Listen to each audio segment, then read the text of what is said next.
You're all the way Awesome. over in Turkey, right? Is that where you are right now? Yes, yes, I'm in Turkey. Yes, Beautiful. awesome. Wow. Well, it's lovely to see you again, and I'm really excited for this conversation. Likewise, thanks so much for having me, and thanks so much for, giving this opportunity, this beautiful environment. It's really beautiful, and I'm so happy to be, a part of this. So thank you. It's just awesome. Yes, of course. Um, I'm really happy that you're with us. You're somebody that, when we first chatted, I instantly recognized the spark of light in you that Mm, was so bright. And I know that it points to the depths of transformation that you've gone through yourself. And that's what I want to get into today with you, and just sharing your story with the world, our community, whoever can tune in. Um, because I got to hear a bit of it when we first chatted, and have read about it, but um, haven't heard necessarily the full firsthand account. So I would love for you to give us whatever you feel guided to share. Um, and this is how the conversation will go: very, very light, very informal. Just an opportunity for people to get to know you better and to learn yeah, more about your journey, what you do, why you do it, um, stuff like that. So, awesome. Yeah, thank you. And you are so welcoming. This space is just so warm, so beautiful, so peaceful. So again, once more, thank you so much for that. And it's always hard to start.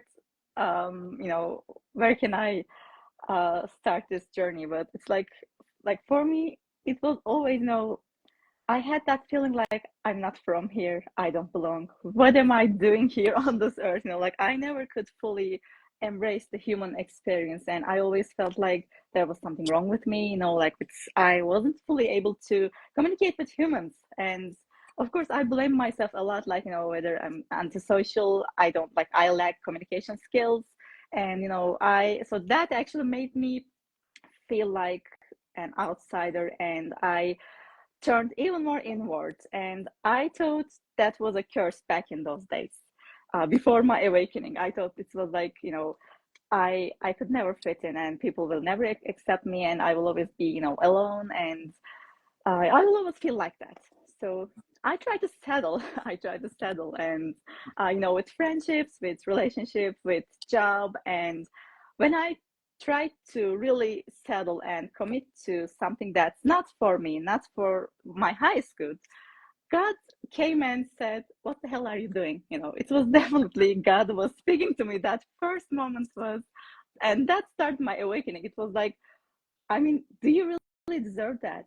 Do you really deserve that? Do you give that, worth to yourself? Is it what you truly, um, is it that's your worth? And I was like, oh my God, I can't believe, like I can't believe I did all these mistakes. I did all this, suffering pain to myself, and I'm still working on that, by the way. Like the self-love stuff, self-worth stuff, all this stuff. I don't think it's really easy. And, like there are layers that can truly help us, with again, external stuff like, self-care rituals and all this stuff. But I realized, I can't go deep with these tools, and I need something more, because that feeling was still there. I was still feeling like, that unworthiness, that lack of self-love, self-trust, and it was just killing me. I know that, I recognize that, but the tools and techniques that I used, and before and after awakening, they helped me a lot. They uh, gained, like they let me gain great progress along the way. But then I was feeling like, no, there's something more, because I mean, it is too much for a lifetime. Just it can't be started here. It can't be started with my family. It can't be started with, it's just something beyond.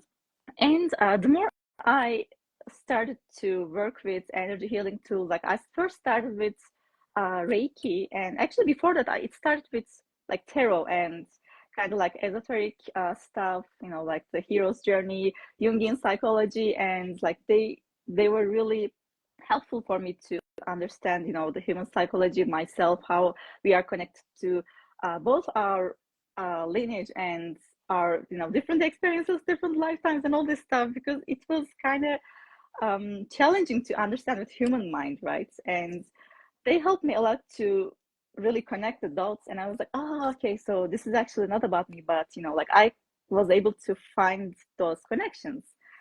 But again, still there was something. There was something, and I wasn't able to reach that point with the tools that I had in that moment. And then I was like, what can I have to really understand this? I approached that with a curiosity, but also I was also feeling the pain at the same time. But whenever I said that, God kind of gave me that tool to understand that better. So I wasn't really trying to understand, and with different exotic tools, but it's just I was seeing something, and I was like, oh my God, I need to learn this technique. I need to discover this. And sometimes I had sessions from other beautiful healers, and sometimes I was like, oh my God, I need to really, have this as a tool, and maybe, I can help with this. I can help other people with this too. So it kind of again started with Reiki and esoteric stuff, and after that, I met Inner Speak, and it's actually kind of cool technique, and it's channeled by Jean Adrian, and it is actually one of the most complex but also greatest tools I have ever used, and I still use for myself in the in those moments that I feel like, oh my God, I'm literally not able to understand what's happening here, and it always gives some kind of answer, and it's not like intellectually, and that's the beauty of this kind of feelings, right? Like we don't have to understand them. We have to just surrender and know that our souls know the answer. So this is definitely the core teaching of Inner Speak, because whenever you try to intellectualize the situation, the session is going in a loop, and then we don't have anything out of that. And it's kind of cool because we have the statements, and we go through different process states during the session. It's like there are process files, and we are able to understand what's happening around your psyche in that moment, like what kind of limiting belief are you picking, or whether maybe you are sabotaging yourself at some point, but you reject it and you deny it, and all this stuff, like they all come back to the surface. And after that, we go through the process of finding the source, and it is really a holistic way, because sometimes it gives us the source as your ancestors, sometimes it's your childhood programming, maybe during the pregnancy, sometimes it is a kind of effect that's not really good, like the all these psychic stuff are just stored in one technique, and it's beautiful. And I actually don't have to do anything, with my intuition or with my, psychic abilities, because I only use muscle testing. So to detect these files, the only thing that the practitioner needs to know is muscle testing, the kinesiology. And, that's just very scientific. And also, of course, again, the surrender is important, because when I try to, and I'm saying but let's say the practitioner starts to acknowledge the situation, and like tries to explain that to the client, it's like it's again going to loop. So definitely surrender is the key, and just trusting your soul that it knows how to lead the process, because after all, during the sessions we don't do anything, right? Either the client or the healer, or the practitioner. It's always in between you and your soul, and the more you allow your soul to show you what's there, the more you trust yourself, it actually reveals even better. And sometimes we don't like what we see there, but that's for our ascension after all. And Yeah. Well, so yeah. before going too deep into into your practices and Yeah. offerings, I'd like to just kind of first continue just on your own personal journey in terms of Yeah. awakening, and that because the defining moment of shift in consciousness is so important in this journey, right? And it Yeah. continues. it's not necessarily a one and done type thing. Often it feels as if it's more gradual, this ascension of energy. But Yeah. you know, you've used the expression before my awakening, after my awakening. So can you just talk to us a bit about what that really means to you? Like how do you see what awakening is? Mm. What does that, you know, look like in terms of how that's played out in your life, and how has that shifted the way in which you see reality? Yeah. Yeah. Sorry about that. Like, I'm really excited and I just want to No, talk about you're everything. good. So, You're good. It's completely okay. I want to make yeah. sure we talk about that, right? Yeah. Because uh, Yeah.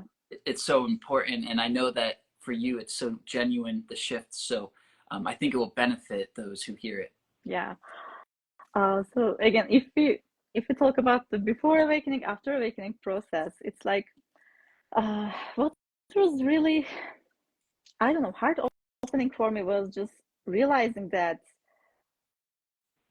I don't know, like the awakening of, oh my God, am I really doing this to myself? So it's it's kind of heartbreaking because you don't want to accept the fact that you did all these things to yourself, right? Like you create everything, and it was kind of painful because, and it is still painful. I'm still feeling that whenever I, find myself in that loop of, oh my God, I'm having another moment of ascension, and it's like, I don't know, it led me to compassion because after all, yes, we are souls in human bodies. Yes, we are meant to thrive. Yes, we are meant to embody our highest self and all this stuff. But I mean, before awakening, we don't know that, right? Yes, we are aware that we feel something, and especially for like people who feel deeply, like HSP, highly sensitive people, and empaths. It's like that feeling is always there, and that feeling is actually just wants to be acknowledged. So the mistake that I did, and I actually made it again, was trying to intellectualize the process, trying to intellectualize what was there, trying to fight with my feelings, and without just seeing them as, yeah, okay, you are there and you are trying to teach me something, you are trying to show me something. But I was always blaming myself for feeling something, whether it's the feeling of joy. People always blame me for, oh my God, you are so excited, you are always feeling so, I'm happy. It's just not normal for other people. And I thought, oh yeah, maybe I'm too much, and I tried to minimize myself, my feelings, or like, my I cry all the time. I cry all the time. Something happens and I just don't hold myself. It just happens, and it kind of made me feel ashamed, when I tried to fit in, right, to other places, to friendship circles, to a relationship, and to, when my family wasn't that judgmental, but still they weren't able to understand it as well because they are not in that position after all. And like that loneliness actually really um, made me search and made me, question this, like, okay, there's something, but how can I understand this? And like I had therapy for many years, and it was like it was before awakening, so I was able to, you know um approach my feelings from a place of love, but still, like that's first realization of, oh my God, it's like it was all me, it was all something illusional. And it's actually, it gives you a hope, a kind of hope that, okay, I can make this better, I can change this, so I have the power. But also, I mean, I always felt those two contracted feelings, like two dual sides, very heavy. It's like, yes, I can change something, I can do something, and I have the power, I feel the love, I feel everything. But then the depressive side was also really heavy. And actually, it's all about balance, right? So, and I'm trying to kind of balance it right now, like, the finding the balance in between those two polarities, Yeah, because it's it's the journey. It's the journey. And I also kept blaming myself for how could you still not find that balance? You know, it's been 3 years since since you had awakened. And I mean, why? Yeah, yeah.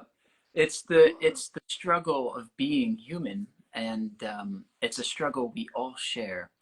And Yeah. it's very much Ramdas-esque fashion of he talks about this, um, Ramdas, balancing our beingness with our humaneness and walking this tightrope of sorts and not getting lost in either side. It's a dance, it's an art, and it's very much challenging. So always continue to give yourself compassion and grace here, because this is the fundamental struggle of that we all share, and in many ways it's the essence of the awakening journey, being able to bring the love into all of these forms of life, and to bring that being into the doing, so that we can simply just flow with life. um, Yeah. but I very much relate to your journey, and I share often, this experience is often very challenging to put into words, right? Because Yeah. it is beyond concept, and that's the whole point. Words are simply concepts. So it's hard to explain this in conversation. It's directly experienced, and so we Yeah. can feel it more than we can speak it, and we just know, rather than explaining how we know. uh, Definitely. but this your journey in terms of your upbringing, and how you were struggling with existential crises, and that inner conflict of the duality of living this human life but knowing there's something deeper, and but not knowing what that is, and then coming into a direct experience, feeling that, waking up to that true reality, and now having to integrate that back into your life. That's where I'm sensing you are today, and what it's led you into, this shift in career and your interests, that's led you into what I want to talk about now, which is uh, what I believe you call Dharma soul purpose coaching, but you also work in the context of chakra balancing, Reiki.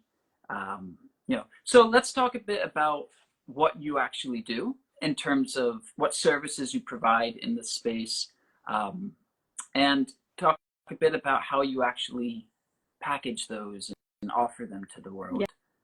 Yeah, of course.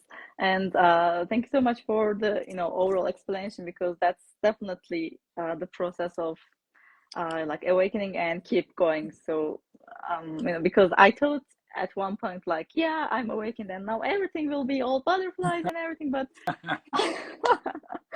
yeah, it's butterflies, but like, after the cocoon process. So it's ongoing and we all experience it, but yeah. So all these questions, all these existential crises, like, yeah, okay, I accept I have a part here, and I'm able to understand something better, and I'm able to balance them. But then again, for what? For what? Because I know that right now it's okay to not fit into the current society, not try to blend with the current distorted system. But then how can I find my place? How can I uh, you know reach someone else? Because I just like said, we know the struggle of living this, experiencing this. So that's definitely a journey that needs support.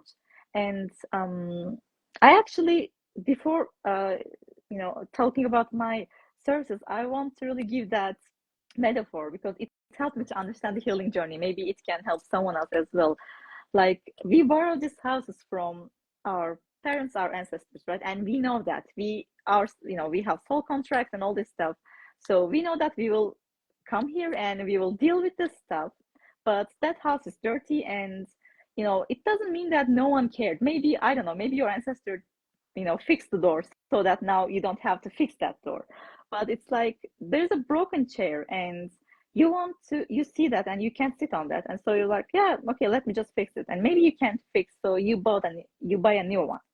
So I'm seeing this like a kind of like mindset reprogramming. So you see and you can analyze that, right? So this is something actually, not tangible, for the mind, but at least it's kind of similar to human comprehension.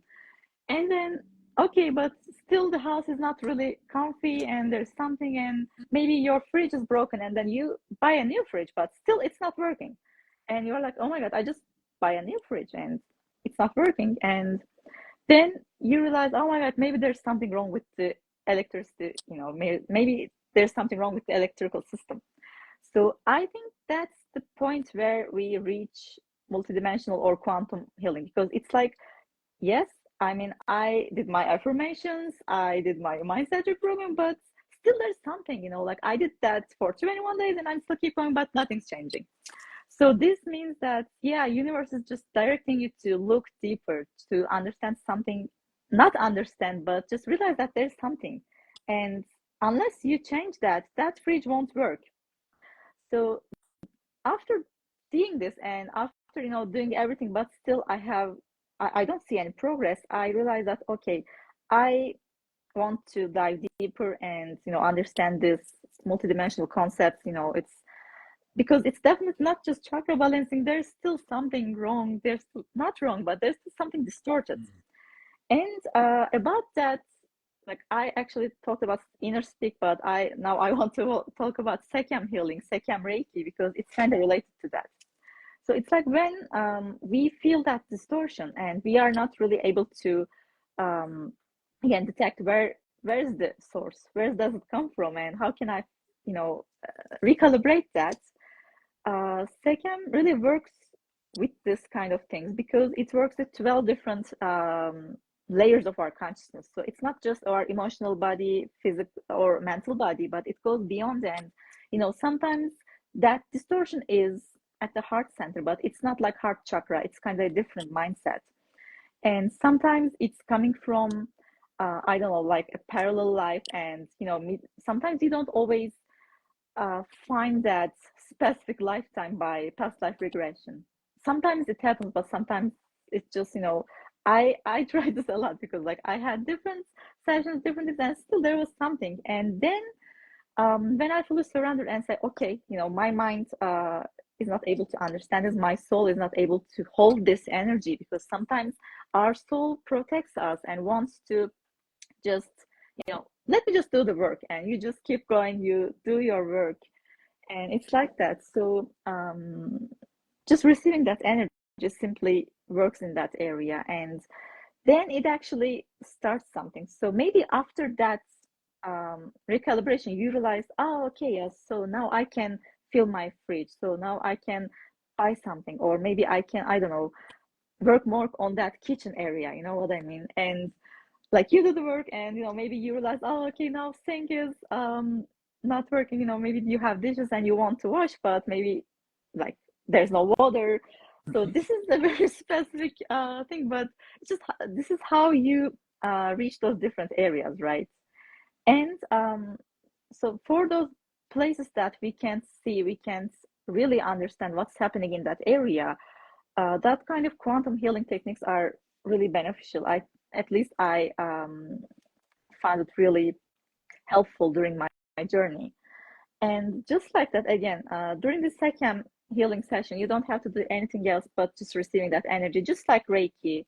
And, it just flows, but it's kind of really a powerful technique because, I mean, like, for example, I work on that, especially for this, self-confidence stuff with myself. And like, I mean, if you said last year to me, like you would be, doing an IG live, I would say no, because, I was just too shy. I was like, no, I can't do that. And I mean, and, I couldn't really get over this by simply working with self-confidence tools or, like with psychological methods. So Sekhem really helped me on that. And it's actually an ancient tool. It's from ancient Egypt, and it's just powerful. It's just powerful. So if someone who's struggling with this kind of self-confidence stuff or just wants to feel powerful, it's the pure consciousness of like fire, lioness energy. Oh, it's just, even when I'm speaking about it, I feel just that fire. So this is one technique that I can serve virtually. And also, again, if we talk about inner speak again, It's also a quantum healing technique. It's also, again, works with different layers of your consciousness, but also it gives us that kind of power to, connect the dots to really understand what's happening there. And if, like, again, you choose a specific topic to work on, and by the way, you don't actually have to, because sometimes, we don't, again, like I said, we don't have to detect what's there, but there's just disturbing feeling, and I want to discover that, so we can still use that technique. And again, like, we are going through process files. The practitioner, kind of, prepared the energetic field with a meditation, and then you are just being in that surrender state. And then we are doing little tappings to third eye area after each statement is spoken. And, like, again, we don't do anything but just follow the energy and accept what's coming. And then we detect the source. Then we detect kind of like, what happens, and you borrow this imprint, and then we find the soul reaction. It's also, like, again, why your soul is resonating with this kind of experience. And after that, we do a kind of clearing process, and we receive blessings. And I actually really love this part, because it's like, yes, you did this work, and now you can receive the blessings. It's not always like torture. When we heal, we actually also gain some kind of light as well, right? And it always expands and gives us new possibilities, even though we are not able to fully see in that moment, but it just unfolds. And, like, that's the video of it, I guess. I believe. And yeah, just, you can direct me, is there anything that I need to open about this sessions, maybe about inner speak or second? Is there anything that's not so clear? No, no, I think that's a nice overview of, if there's anything else that you'd say you serve or can, in your offerings that wasn't addressed, please do mention it. But yeah, just looking for a really, like, high level overview of the, the offerings you provide in this world, in context of facilitating healing, awakening, helping us to remember who we truly are, to return us to oneness, to rise out of fear, return to love. We're all doing this work, but we all have different ways in which we facilitate it. And that's the beauty of this, is that there isn't a one size fits all, in the sense that there's only one way to return home. Totally. There is one home, but there's not one way to return home. And I think that variance is what makes this life so beautiful. Just as there's billions of life forms, there's so many ways that we can help facilitate that journey home. So that's all it is. It's to ask you to, talk to us about, what are the ways that you help people travel home? What road do you offer? What car do you suggest? In terms of how you help people. So, that. Any other things you'd want to mention in terms of services, or do you feel you covered? And actually, it's great that you remind me that home, because I like homecoming feeling, because I forgot to mention about the compassion key technique as well. And it's also so beautiful that you emphasize it's like there's no one specific way. Like, we all find our ways with different roads, sometimes with different cars, just like said. That's so beautiful. It's a great expression.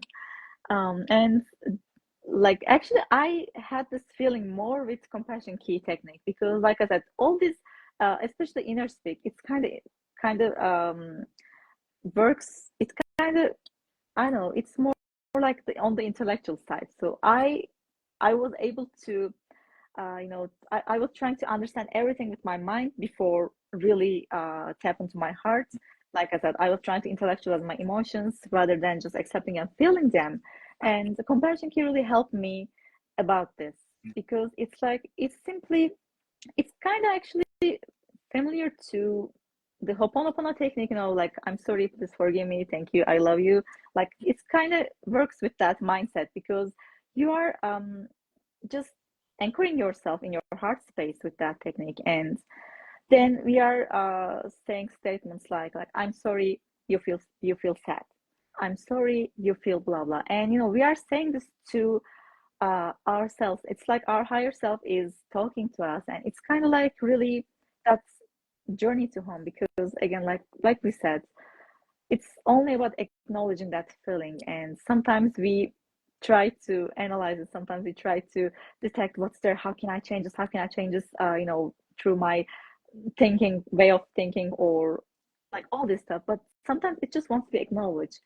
And actually, it's really funny and also kind of tragic. But a few days ago, I kind of had a experience like I was feeling something very heavy, very dense, and then I did everything with the tools that I know, and but it was still there, and I was trying to, I was like freaking out, why are you still there? And then when I truly tapped into that feeling, it was like I couldn't find the core, by the way. I couldn't find where does it come from or what was the reason, but it just said to me like, can't you just sit here with me? I mean, you always try to diagnose me, you always try to understand me with like whether it's coming from unworthiness or it's from this, it's from that. I mean, am I that bad? Am I that awful to you? I mean, don't you see that I'm hurting?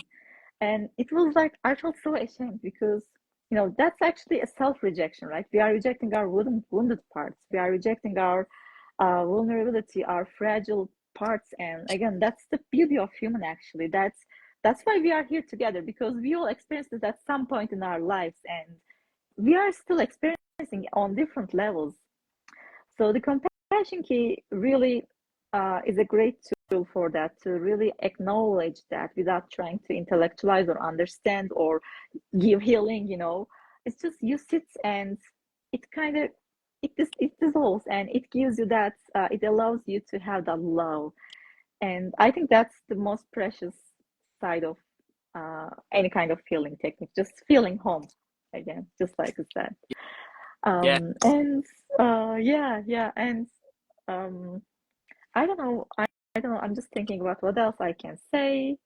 Uh, yeah, these are the main quantum healing techniques that I use, but also I'm also a Dharma coach, like you said, and I would be just happy to just hold the space for any soul that really wants to, see themselves through their eyes, through their heart. Yeah. So after all, actually, we all have one collective Dharma, and that is love, because I mean that's why we are here. But maybe you want to see what kind of car I can use. I mean, I love this metaphor, by the way. Or maybe you want to find, yeah, but I mean, I always use this car, but maybe there's something more. Maybe I need to, maybe I will go by plane to that, to my Dharma. So,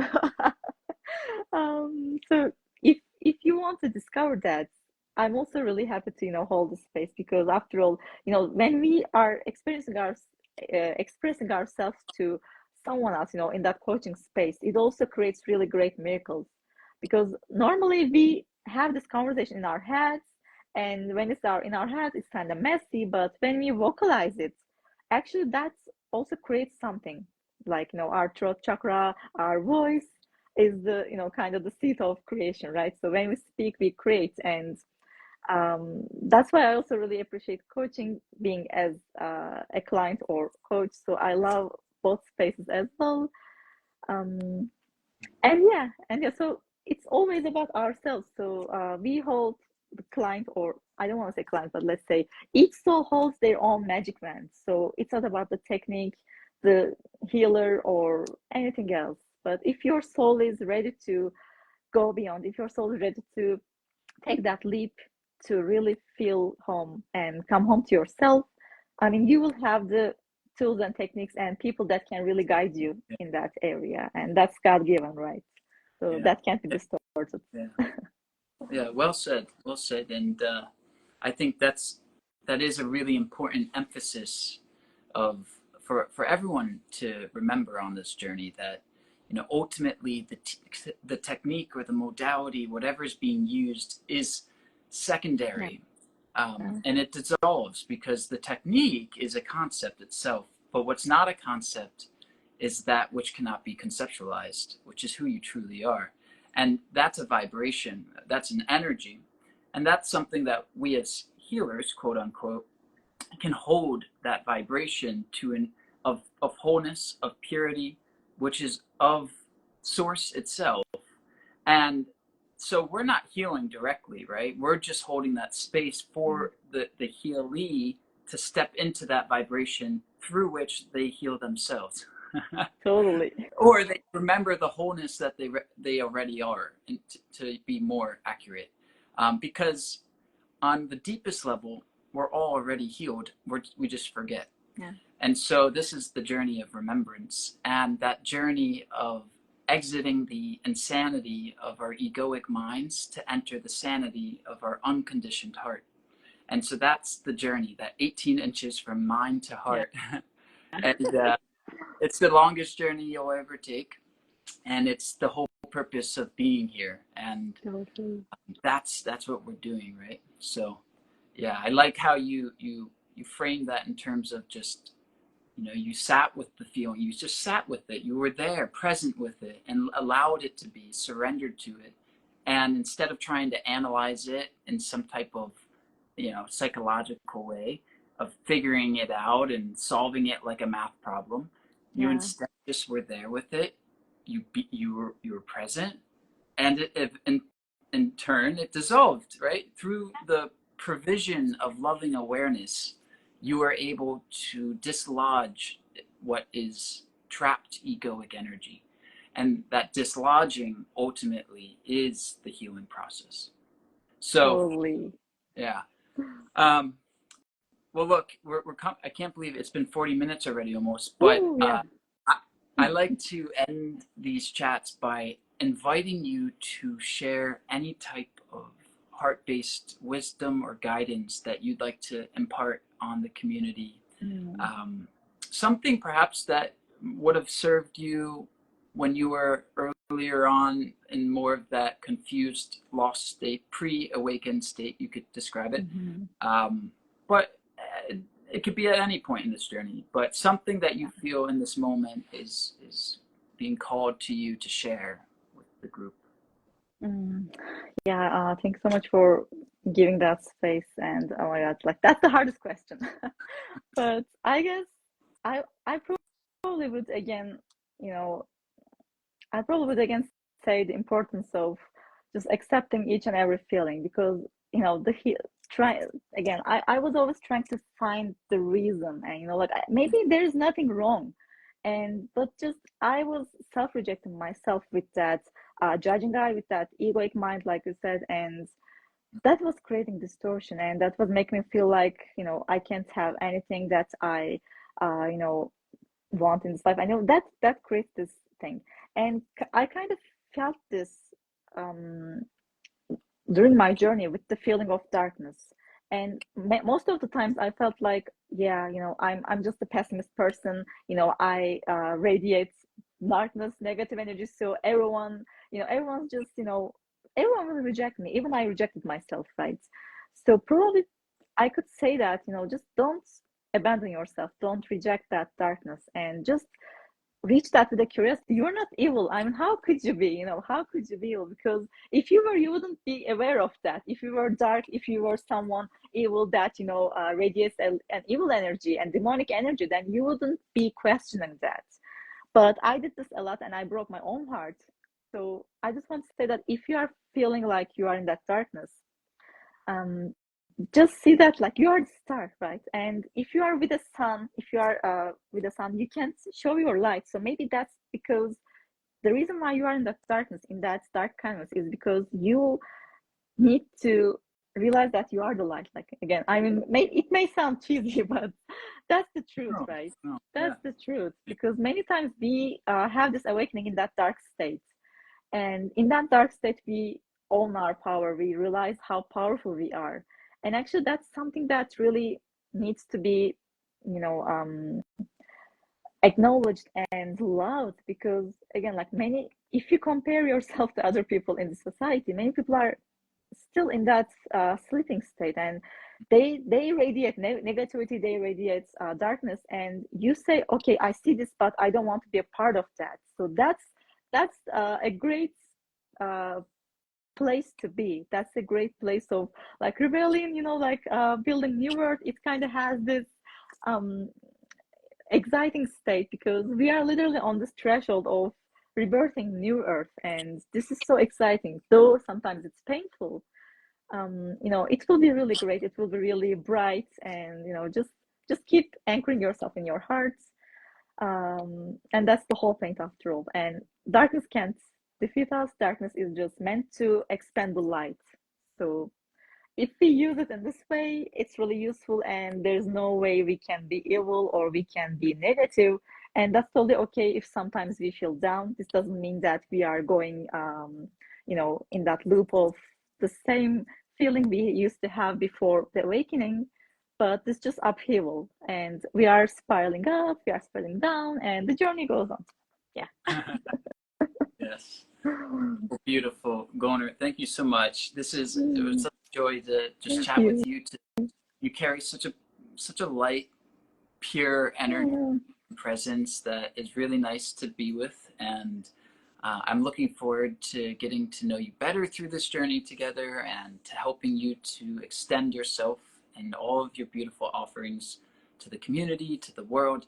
Um, you know, I very much share your excitement for the threshold of inflection of what's to come in terms of the evolution of consciousness and how that then manifests in the world we see, um, and what we experience as reality. I think it's such a fascinating mystery, this entire thing called life.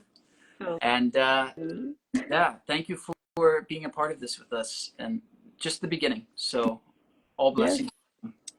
Thank you. Thanks so much. It was so beautiful, so fun, and also like, again, thanks so much for giving this space, this opportunity for both for myself and for all of us. Like, I'm definitely so delighted, so honored to be a part of such a great cause. And like, again, I shared this with you before, but like, this was my dream to be a part of an international community that's so heart based, you know, rather than just using spiritual tools, techniques, but I mean, still serving egoic mind, but rather than just, again, reminding ourselves that we are human, we are on this together.